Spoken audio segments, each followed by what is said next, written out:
Sana Knodel, Ethan Chapin, Madison Morgan, dan Kayla Cornflash semuanya adalah mahasiswa Universitas Idaho dan semuanya berteman akrab. Sana, berusia 20 tahun, adalah seorang junior jurusan pemasaran. Dia berpacaran dengan Ethan yang berusia 20 tahun dari jurusan manajemen olahraga. Madison dan Kayla, keduanya berusia 21 tahun, tak terpisahkan sejak kelas 6. Mereka melakukan segalanya bersama, hidup bersama, pergi ke sekolah bersama, dan akhirnya mati berdampingan. Pada Sabtu malam, 12 November 2022, semuanya tampak normal. Sana dan Ethan pergi ke pesta saudaranya yang berada di Sigma Chi, sedang Madison dan Kayla pergi ke bar. Setelah itu nongkrong di truk makanan. Pada hari Minggu pukul 2 pagi, semuanya telah berkumpul di rumah di King Road tempat Madison, Kayla dan Sana tinggal bersama dua teman sekamar lainnya. Kayla seperti yang dilaporkan pada bulan Januari baru saja pindah dari townhouse saat dia bersiap lulus lebih awal dan bekerja di Austin, Texas, tapi dia kembali pada akhir pekan untuk bertemu dengan Madison. Berbulan-bulan kemudian, berita ini memicu spekulasi publik bahwa ada orang yang mengasih rumah itu dan mengambil sebuah kesempatan untuk melakukan kejahatan. Rumah berantakan ini dapat diakses melalui pintu dengan kode, serta ada pintu geser di lantai utama. Sedangkan pintu paling bawah ada pintu kaca geser yang mungkin lebih mudah diakses.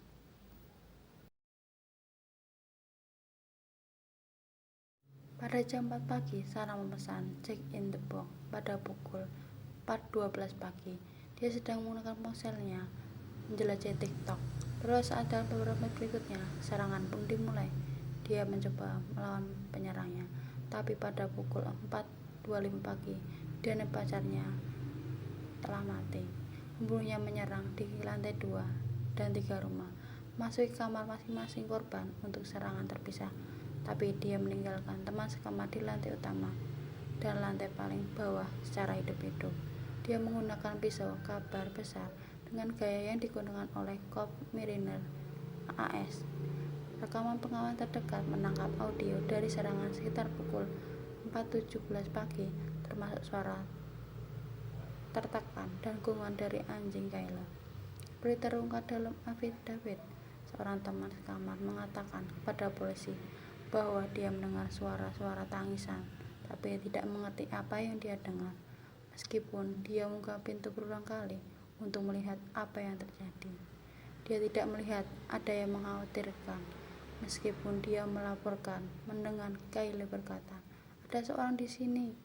Beberapa waktu kemudian, suara tangisan datang dari kamar Knodel.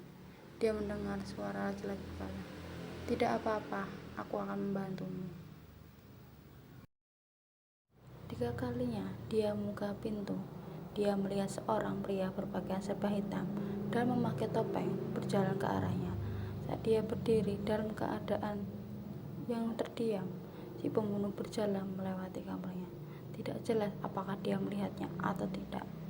Dengan sebagian besar wajahnya yang tertutup, teman sekamar itu mencatat satu-satunya hal yang dapat dilihatnya dengan jelas. Pelaku itu beralis tebal. Detail itu nantinya akan terbukti akurat. Masih tertegun teman sekamar yang kembali ke kamarnya dan mengunci pintunya, sedang si pembunuh keluar melalui pintu kaca geser di lantai utama apartemen.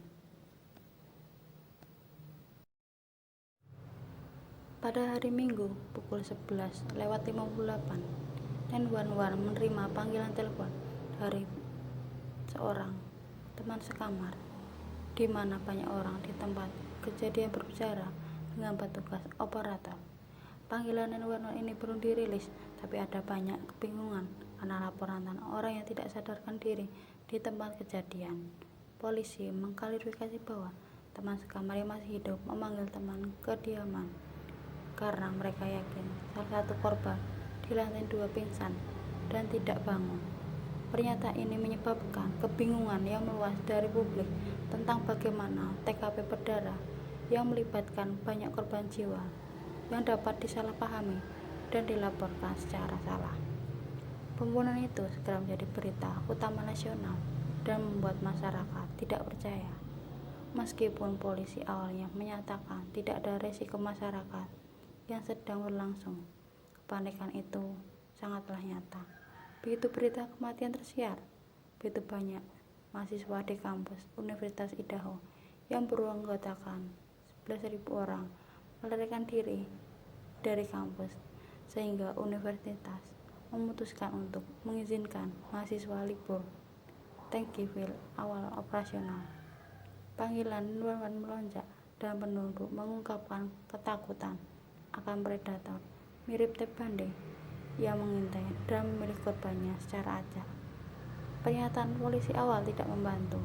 Setelah awalnya mengeluarkan pernyataan kontradiktif tentang serangan itu bersifat pribadi atau acak, polisi menetapkan kesimpulan bahwa itu adalah serangan terarah yang sudah direncanakan, tapi mereka tidak menyimpulkan apakah targetnya adalah kediaman rumah itu atau penghuninya. Detektif online segera menelusuri pembunuhan dengan spekulasi merajalela baik secara lokal maupun online. Polisi merilis rekaman bodycam yang diambil pada malam pembunuhan dari interaksi terdekat yang tidak terkait. Tidak jelas apakah rekaman tersebut mengarah pada bukti yang berguna dalam penangkapan pelaku yang sebenarnya. Tapi hal itu menyebabkan desas-desus dan spekulasi bahwa gerakan singkat yang buram di latar belakang video mungkin sekelompok orang yang lari dari TKP.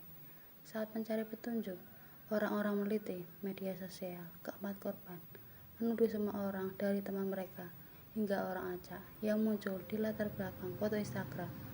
Truk makanan yang menjalankan streaming langsung menjadi sumber spekulasi publik yang sangat besar, dengan orang-orang memeriksa rekaman Kayla dan Madison yang nongkrong di truk mencari petunjuk bahwa seorang mungkin telah menguntit kedua orang tersebut. Polisi mengeluarkan pernyataan secara resmi, membebaskan banyak orang dan satu hewan dari kecurigaan, termasuk teman sekamar yang masih hidup, mantan pacar salah satu korban yang telah berulang kali dipanggil pada malam penyerangan.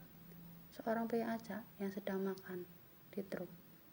Kasus gila dalam kasus ini mengerikan, memberikan gambaran tentang bagaimana kekacauan tampak dari sela-sela kejahatan keji dan kurangnya saksi, tidak ada petunjuk yang signifikan dan kurangnya tersangka, tapi banyak gangguan sosial yang mengganggu, mengaburkan, dan tidak membantu. Ketika pada tanggal 7 Desember, polisi meminta bantuan masyarakat untuk menemukan Hyundai Elantra putih yang diduga terlihat di TKP. 5 hari setelah pembunuhan, seorang mahasiswa doktor yang kriminologi di Washington State University mengubah Hyundai Elantra 2015 putihnya sebelum mengendarinya melintasi negara dari Idaho ke rumah orang tuanya di Pennsylvania. Usahanya untuk mencegah pihak berwenang melacak mobil tersebut. Bagaimanapun, polisi mengabaikan satu hal, yaitu polisi memiliki DNA-nya. Brian Christopher Kobanger lahir pada tanggal 21 November 1994 di Alphaville. Dia dibesarkan dan tinggal di daerah Elberton, Bethlehem, Easton di Pennsylvania hampir sepanjang hidupnya. Orang tua Brian awalnya penduduk asli Brooklyn di New York. Tak lama setelah menyelesaikan Pleasantville High School pada tahun 2013, dia menghadiri Monroe Career dan Technical Institute di Berkeley, tapi keluar setahun kemudian. Brian kemudian kuliah di Northampton Community College di Bethlehem, di mana dia memperoleh gelar asosiat di bidang psikologi pada tahun 2018. Setelah lulus dari Northampton, dia bekerja sebagai satpam di Pleasant Valley School District, di sekolah yang sama tempat ayahnya bekerja sebelumnya. Kerja peliharaan selama bertahun-tahun dan ibunya untuk sementara waktu sebagai guru pengganti. Dia menerima gelar BA pada tahun 2020 dan MA pada tahun 2022 dalam peradilan pidana dari Universitas DeSalle di Center Vesey, Pennsylvania.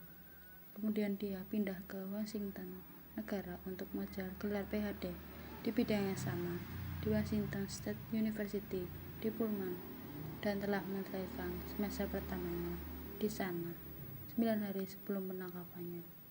Kampus Pullman berjarak sekitar 16 km dari Moskow.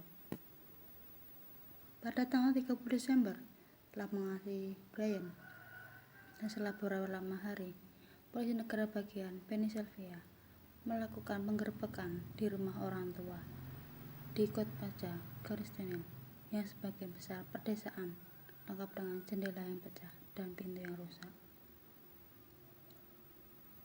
Dengan bukti-bukti yang ada, akhirnya Brian Copeland tampil pertama kali di gedung pengadilan di Latah pada 5 Januari 2023 dan didakwa dengan 4 dakwaan pembunuhan tingkat pertama dan 1 dakwaan perampokan karena membobol rumah dengan niat melakukan kejahatan.